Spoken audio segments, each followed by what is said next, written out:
Halo semuanya, selamat datang lagi di sesi bedah materi kita. Hari ini kita bakal ngebahas sebuah topik yang jujur aja luar biasa memikat. Kita akan menyelami wawasan dari sebuah teks klasik yang sangat mendalam banget, yaitu kitab An-Nasa'i Ad-Diniyah karya Al-Imam Abdullah bin Alwi Al-Haddad. Secara khusus nih, kita bakal ngebongkar apa yang bisa kita sebut sebagai mekanika dari hati manusia.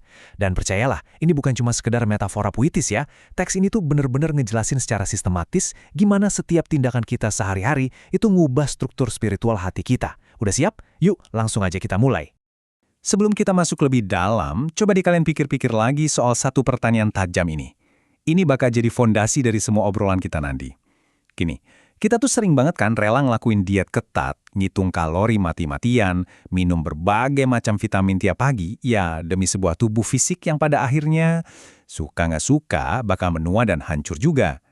Tapi pertanyaannya, seberapa peduli sih kita sama kesehatan dari satu-satunya hal yang benar-benar bakal kita bawa mati? Kapan terakhir kali kita ngelakuin medical check-up buat hati spiritual kita? Nah loh, pertanyaan ini emang sengaja buat nyentil kita, biar kita mulai geser fokus dari sekedar urusan fisik ke kesehatan spiritual yang abadi. Oke, kita langsung masuk ke bagian pertama, dua sisi hati manusia. Teks ini ngebuka penjelasannya dengan sebuah konsep bahwa hati kita itu sebenarnya bukan ruang kosong yang pasif, melainkan sebuah medan pertempuran spiritual. Nyambung dari situ, kita masuk ke bagian kedua, cahaya putih versus titik hitam. Mari kita lihat gimana medan pertempuran ini bekerja di kehidupan kita sehari-hari lewat visualisasi yang sangat kontras ini. Coba bayangin visualisasi yang kontras banget ini. Berdasarkan penjelasan hadis di dalam teks, iman itu pertama kali muncul di hati kita sebagai lam'atun baido, kayak secercah cahaya putih kecil yang berkelap-kelip, sangat halus. Tapi di sisi lain, tiap kali ada kemunafikan atau pelanggaran yang kita lakuin, dia bakal muncul sebagai nuktatun sauda, sebuah titik hitam pekat. Konsep ini cerdas banget buat ngilustrasiin betapa sensitifnya hati kita. Tiap amalan baik yang kita lakuin bakal bikin cahaya putih itu makin luas, sementara tiap keburukan bakal bikin titik hitamnya makin banyak. Jadi, hati kita itu benar-benar bereaksi setiap detik sama apa yang pun yang kita perbuat.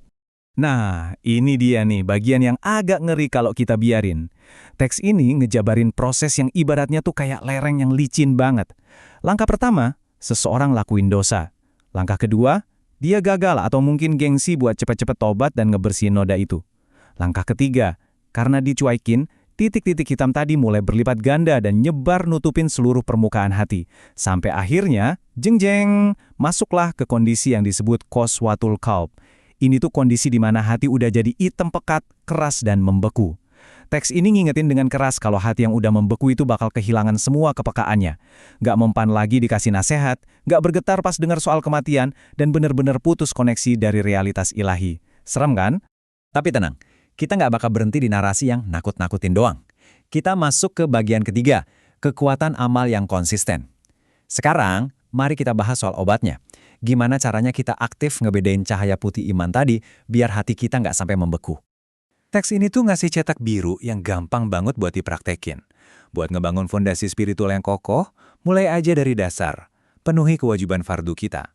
Setelah itu kelar, baru deh tambahin kebaikan-kebaikan kecil tapi dilakuin secara terus-menerus. Sekedar senyum ke orang lain atau sedekah rutin tiap Jumat. Terus yang gak kalah penting, jangan sampai kecemasan dunia modern ini ngendalin iman kalian. Teks ini ngasih analogi yang indah banget. Kalau seorang anak aja bisa ngerasa aman banget karena tahu bapaknya kaya raya, masa iya sih kita sebagai hamba nggak ngerasa aman nyandar sama Tuhan yang maha kaya? Menggantungkan nasib ke kekuatan manusia atau sekedar ngecek nominal saldo di bank terus-terusan, itu cuma bakal bikin kita stres, kalut, dan cemas tanpa ujung. Coba perhatiin kutipan dari tradisi kenabian yang satu ini. Amalan yang paling dicintai Allah adalah yang paling konsisten, meskipun sedikit. Jadi ini tuh bukan soal kita ibadah habis-habisan, begadang 3 hari 3 malam, terus besoknya tepar dan berhenti total. Nggak gitu konsepnya. Teks ini benar-benar nekenin kekuatan luar biasa dari amal kecil yang kita rutinin tiap hari. Hal kecil yang dilakuin terus-menerus itu jauh lebih efektif buat ngebersihin hati dibanding ledakan ibadah sesaat yang abis itu hilang nggak berbekas.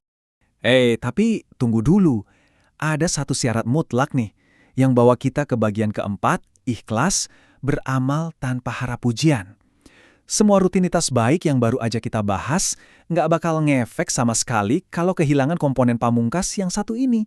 Jadi, poin krusialnya itu ya, ikhlas. Dalam teks ini, ikhlas itu didefinisiin secara harfiah sebagai mencari wajah Allah. Maksudnya, kita ngelakuin kebaikan murni cuma buat Sang Pencipta, dan secara sadar sengaja nutup pintu rapat-rapat dari harapan pengen dipuji atau divalidasi sama manusia. Teman-teman, bayangin kalau kita bangun jam 3 pagi buat tahajud, terus pas selesai langsung update status di media sosial biar followers tahu kita lagi ibadah.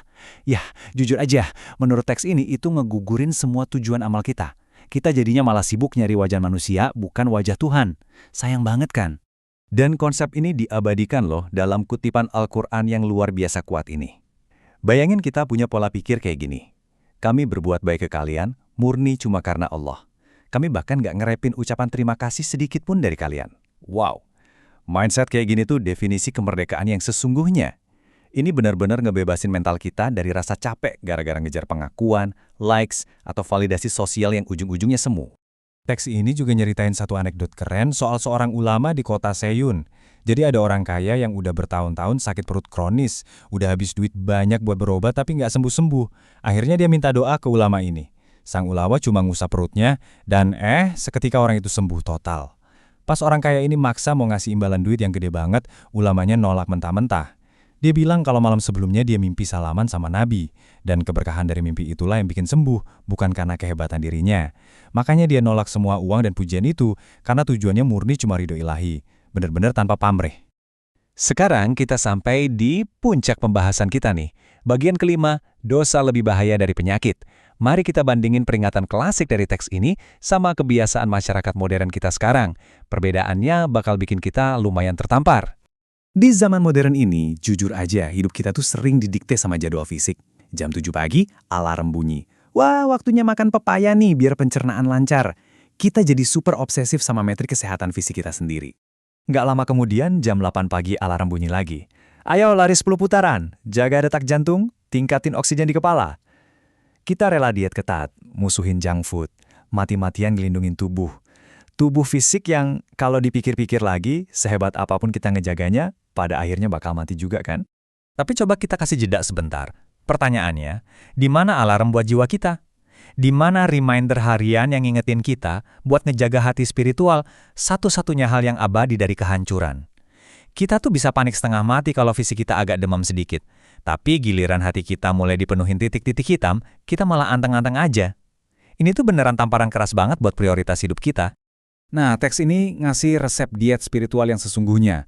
Dan dengerin ya, ini tuh paketan komplit, jadi nggak bisa kalian pilih-pilih menu sesuka hati. Pertama, penuhi kewajiban fardu.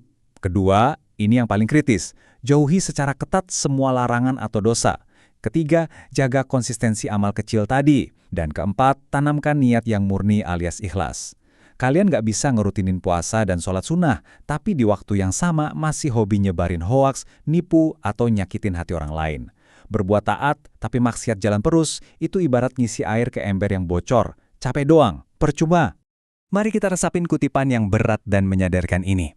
Tidak ada sesuatu yang paling buruk dan berbahaya bagi manusia di dunia dan akhirat lebih dari perbuatan dosa. Kenapa? Karena sakit fisik itu cuma kerasa di dunia. Begitu kita hembusin nafas terakhir, ya udah, sakit jantung atau sakit ginjal itu otomatis selesai, sembuh. Tapi dosa itu bawa penyakit yang ngelewatin gerbang kematian, terus ngancurin kita di alam kubur dan nyengsarain kita di akhirat nanti.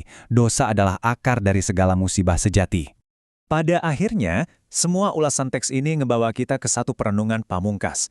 Seandainya layar kehidupan kita ditutup hari ini juga, kira-kira kita bakal pergi dalam keadaan husnul khatimah nggak ya?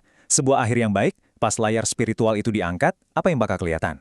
Apakah hati kita bakal bersinar terang dengan cahaya putih karena udah kita rawat lewat amalan konsisten yang ikhlas? Ataukah sebaliknya? Hati kita ternyata udah tenggelam dan membeku di bawah tumpukan titik hitam yang lupa kita tobatkan? Jawabannya ada pada apa yang kita lakuin dan niatin hari ini, detik ini juga.